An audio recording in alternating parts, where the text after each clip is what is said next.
You know the faces. You know the names.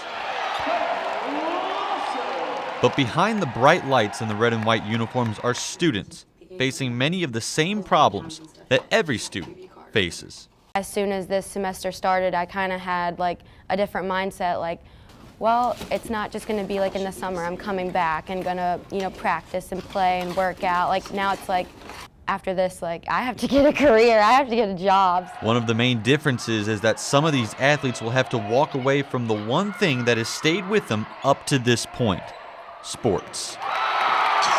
Tennis and, like I said, soccer, rugby. I did gymnastics for a minute.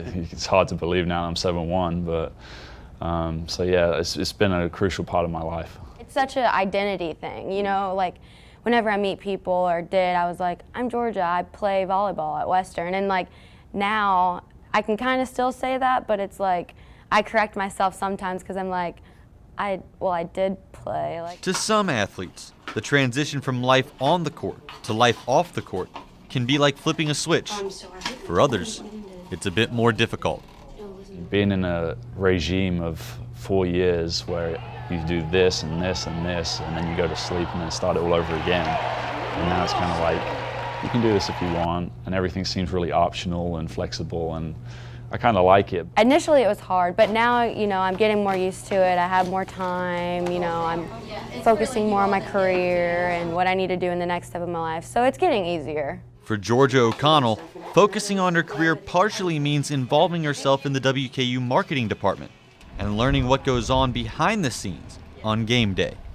This is how you're going to run the graphics, and this is how these Little League teams are going to go on the field. And, it's just so much that there's so much going on behind the scenes, but until you actually see it firsthand, you start to really appreciate those people that do it for you every day.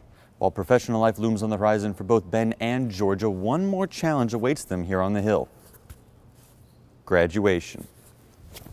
I'm not ready to leave this place or leave these people that I've been around for 4 years. I think it's going to be more scary walking out there than it was playing in front of the Yum Center. Reporting for the Extra Point, I'm Jimmy Stratman.